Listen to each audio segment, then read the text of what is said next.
Broadcasting live from the Newsmax studio in New York City, here is Steve Malzberg. Hamas and Fatah unified in respect of this two-state structure, and they formed a national consensus government. Israel does not want this government to make progress. They want to break it up. And in fact, they told this to Mr. Abbas. Mr. Abbas says, "This is the pressure that is applied on me." And he told us this very clearly and openly. Israel is disturbed of a unification here. This is what primarily lies under the problem behind these current attacks. All right, folks, that's the Prime Minister of Turkey.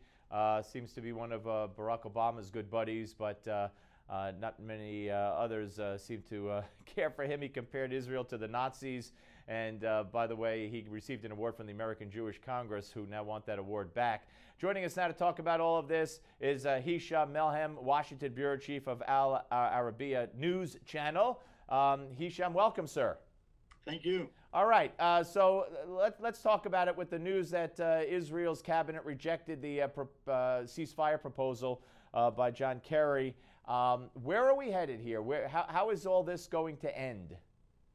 In the end, there will be a ceasefire, unfortunately, after too many people dying on both sides. And again, unless we resolve the underlying political issues, in a year or two, maybe three, you and I probably will be talking about the latest Israeli-Palestinian conflict or round of fighting. Look, the administration, the Barack Obama administration tried, particularly Secretary Kerry, led an intensive efforts in the last 9 months to reach some sort of an accommodation between the Palestinians and the Israelis. He was negotiating, obviously, with Mahmoud Abbas, the president of the Palestinian Authority, and he got nowhere. And essentially, he somewhat blamed the Israeli government and the the continuing settlements. I think the administration, any American administration, because cannot ignore this conflict. And when we ignore this conflict, radicals on both sides exploit it. And what makes this current fighting so disturbing for the region and for the long-term U.S. interest in the Middle East is the fact that it's taking place against the background of deterioration throughout the region. It's not an exaggeration to say that from Basra on the Persian Gulf to Beirut on the Mediterranean, from Aleppo in the north to Alexandria in the south, the whole region is sliding towards conflagration. And that's what makes this current fight between the Hamas and the Israelis very disturbing. And I think part of it is that the United States did not really push very hard to settle some of these underlying issues, not only among the Palestinians and the Israelis, but throughout the region, particularly the conflict in Syria.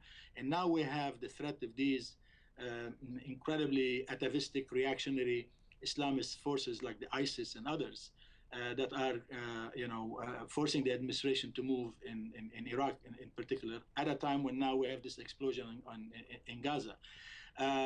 In the end, you have to resort to diplomacy. There is no military solution to this conflict. The Israelis will tell you that, and wise Palestinians will tell you that. Unfortunately, now we have, an incredible amount of violence taking place.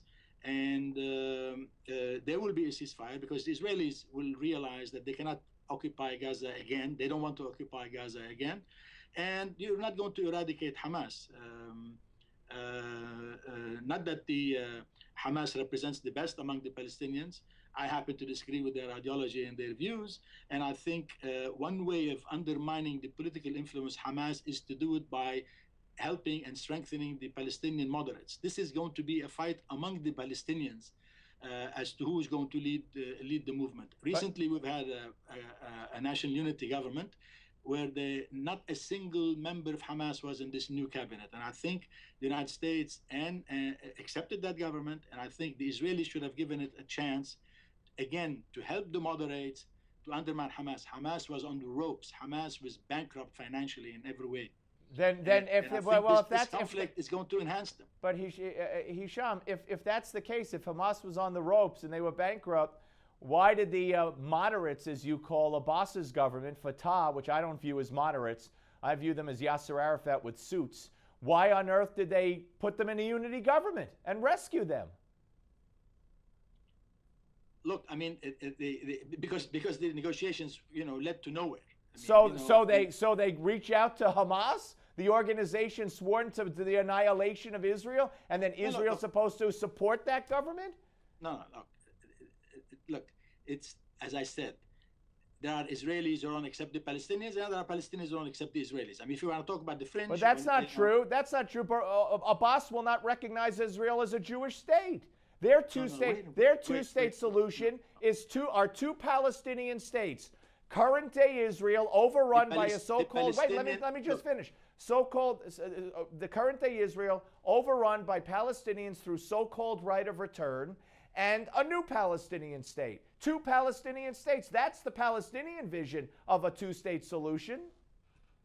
Look, the Palestinian Authority, which is recognized by the United States and by most of the international community, accepted a two-state solution, recognized Israel's right to exist. But not as a Jewish state, sir.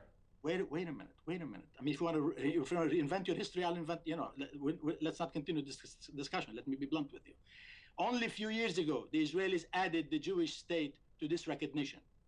The Israelis decide themselves if they want to call Israel a Jewish state or a Christian state or a nihilistic state. That's not the issue. No, sir.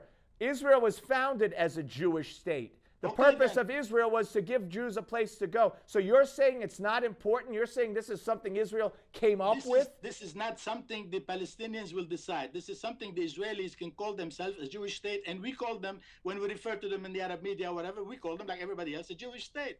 The Palestinians recognize a state that was born in 1948. That's it. And then the issue of right of return, and the issue of settlements, the issue of refugees, the issue of the future of Jerusalem, this is left for final negotiations. This will never happen. This will never happen without the recognition, verbally and in writing, of Israel as a Jewish state. Now, George W. Bush insisted upon that. It was only John Kerry and this anti-Israel Obama administration who said recently, you're making too big a deal about calling it a Jewish state. I don't think Israel will ever feel that that's too big a deal, sir, with all due respect. If you want to have a conversation. I am, but I'm free to tell you what I think, too. If you want to throw at me Israeli propaganda position, let's end the conversation now. Well, then let's end the conversation, sir. Okay. If you consider Israel wanting to be a Jewish state as Israeli propaganda, put him up, as Israeli propaganda, I think that's a radical position, sir. All right, he's gone. He's gone. I guess I guess it was too much to have a civilized conversation. This is huge. I mean, that he would walk off because I'm insisting that, as the Israeli government insists, and this isn't relatively new toward as far as when. Oh, you're back, sir? No, I don't want to come back. This is ridiculous. You're talking Israeli propaganda. I want to waste my time. I'm talking Israeli propaganda by saying that Israel needs to be recognized as a Jewish state. In this discussion. That's all. Goodbye. Then go, sir. With all due respect, go. All right, let's wipe him off the screen, please, and not keep him off. Okay, he wants to go. We respect that. Go. But it's hardly Israeli propaganda. He's telling me Hamas was on the ropes. Hamas was dying financially and otherwise. And then the group he describes as moderate, Abbas and the Palestinian Authority, rescues Hamas by putting them in a unity government. But it's okay because no Hamas members are in the cabinet. And I'm spewing propaganda by simply stating that the Palestinians' idea of a two-state solution is two Palestinian states.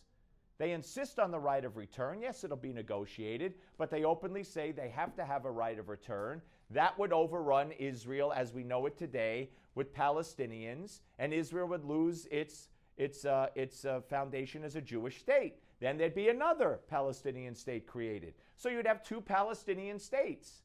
Now, if Hisham can't understand and is acting as if he's never heard this from anybody, but Israel, that Israel needs to be accepted as a Jewish state, that's Israeli propaganda. He also referred to radicals on both sides or extremists on both sides. the Palestinians teach their kids to kill the Jew. Jews are monkeys. We'll take Jerusalem with their blood. I defy you, sir, to find where Israel teaches their children to hate. I defy you. In their textbooks at school, on their television, state-run television shows, I defy you to show me that. I mean, again, that's why you see in the media what you see in the media. I'm disappointed that he wanted off. I'm really disappointed that he wanted off. He can't handle me. He can't handle me. The Washington bureau chief of Al Arabiya News Channel can't handle me. And what did I say that was propagandist? That Israel needs to be recognized as a Jewish state? That's so radical? That's so full. That's from the propaganda of Israel? My goodness. I expected much better from him. Much better. He disappointed me. Give Me 5 is next, folks, on the Steve Malzberg Show.